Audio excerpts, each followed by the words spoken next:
ओम नमो नारायण। ओम नमो भगवते वासुदेवाय।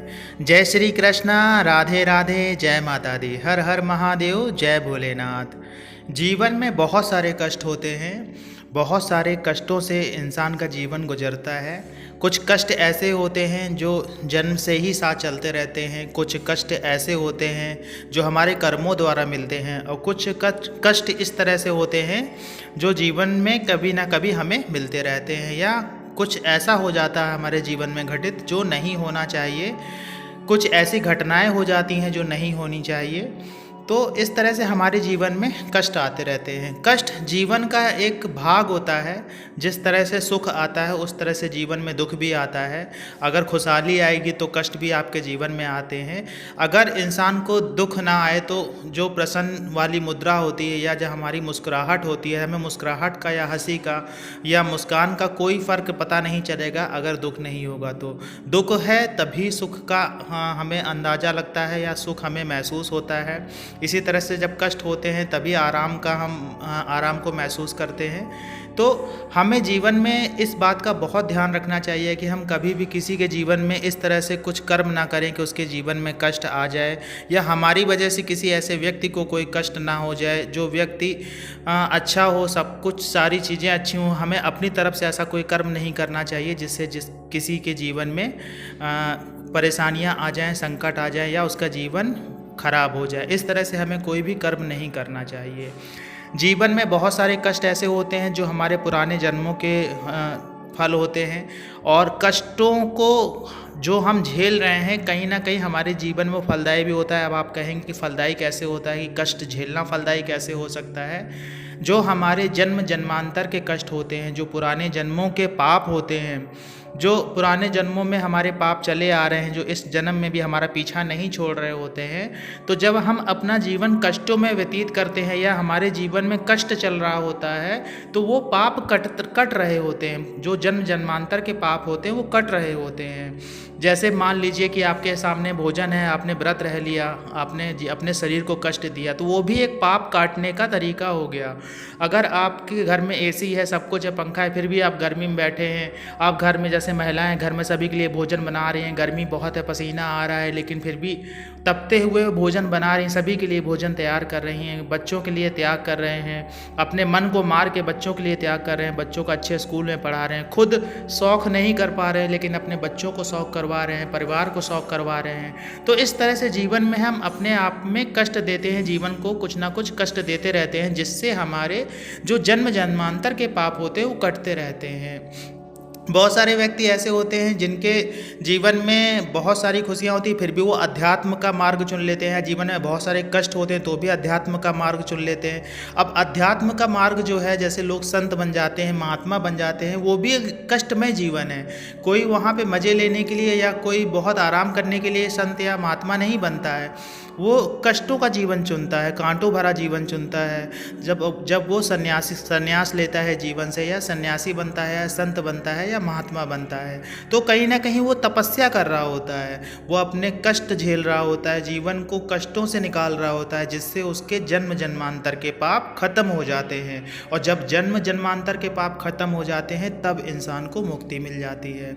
इसीलिए लोग भक्ति का मार्ग चुनते हैं, जिससे जीवन में जो कष्ट हैं, जो जीवन में जो जन्मांतर के पाप हैं, वो धीरे धीरे धीरे धीरे करके कट जाते हैं। तो हमारा जीवन सार्थक हो जाता है और हमको परम तत्व में विलीन होने का एक अवसर प्राप्त हो जाता है। तो जीवन में तो कष्ट बने ही रहते हैं। जीवन में बहुत सारे कष्ट इस कारण भी होते हैं कि जो हमारी कुंडली में ग्रहों की जो दशा होती है वो अच्छी नहीं होती है। कभी कभी दशाएं बहुत ख़राब होती हैं, या ग्रह बहुत ज़्यादा ख़राब होते हैं, नीच के होते हैं, जिनकी वजह से आपके जीवन में कष्ट होता रहता है। तो आप एक मंत्र का उच्चारण कर सकते हैं। ये कोई साधना नहीं है, ये आप नियमित रूप से करिएगा, निरंतर करिएगा। अगर आप मंत्र का उच्चारण करेंगे एक माला ही रोज करेंगे तो भी आपको अपने जीवन में फ़र्क दिखाई पड़ेगा। सबसे बड़ी बात होती है आपका विश्वास। आपका विश्वास नहीं टूटना चाहिए कभी भी किसी कार्य के लिए। जहाँ पे आपका विश्वास ख़त्म होता है वहीं पे भगवान आपकी मदद करना बंद कर देते हैं। इसी पे मैं आपको एक कहानी सुनाता हूँ। एक बार एक धोबी होता है, वो कपड़े अपने धुल के पूरा सड़क पे बिछा देता है। मतलब देखता है सड़क पे कोई आ जा नहीं रहा है, अब सड़क पे अपने सारे कपड़े बिछा देता है, सूख जाएंगे, जिससे सड़क साफ़ होती है।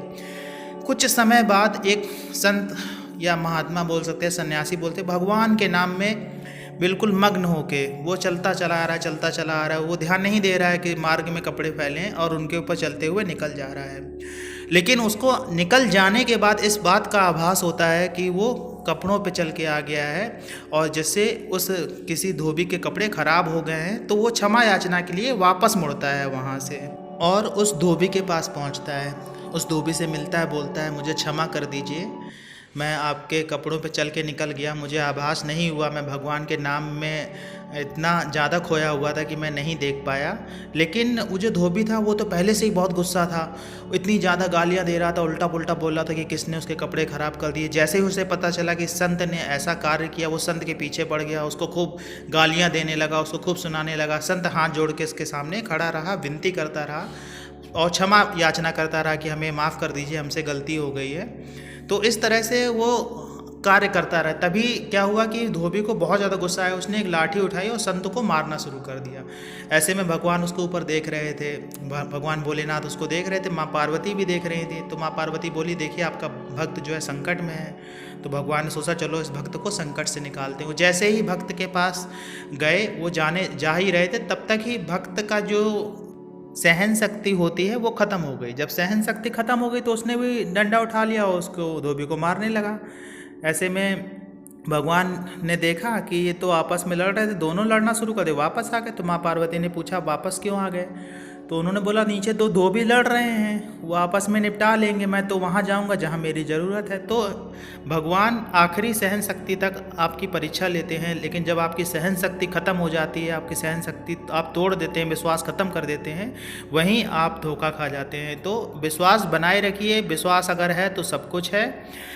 और मंत्र आपको बता देते हैं किस मंत्र का आपको उच्चारण करना है। मंत्र है नावाड़ मंत्र, जो देवी माँ का मंत्र है। आप किसी भी देवी की उपासना करते हैं, माँ काली की उपासना करते हैं, माँ सरस्वती की उपासना करते हैं, माँ लक्ष्मी की उपासना करते हैं, माँ दुर्गा, अम्बे माता, किसी भी रूप में आप माँ की उपासना करते हैं, आप सभी देवियों के लिए, सभी माँ के लिए आप इस मंत्र का उच्चारण कर सकते हैं। मंत्र है ओम एम ह्रीम क्लीम चामुंडाई विच्चय, ये मंत्र है। और इस मंत्र का आपको कोई संकल्प लेकर उच्चारण नहीं करना है। अगर आपके पास रुद्राक्ष की माला है तो आप 108 बार यानी एक माला कर लीजिए। अगर आपके पास माला नहीं है तो आप ऐसे ही गिन के कर लीजिए।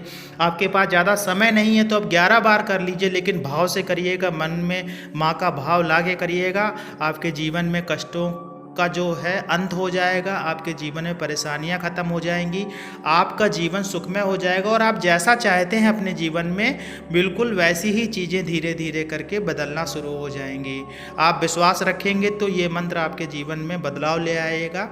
ये कोई साधना नहीं है, कोई संकल्प लेके आपको नहीं करना है। आप बस माँ का ध्यान करिए और इस मंत्र का उच्चारण करिए।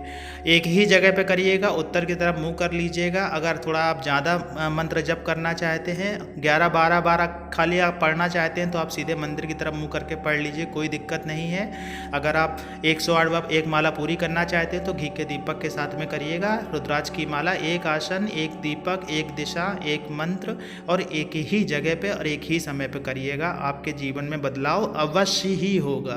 मिलते हैं आपसे अगले वीडियो में, तब तक के लिए जय श्री कृष्णा। वीडियो अच्छा लगा हो तो लाइक कमेंट्स अवश्य करिएगा। कमेंट्स में जय माता दी, जय श्री कृष्णा, ओम नमः शिवाय लिखिएगा या जय महाकाली लिखिएगा।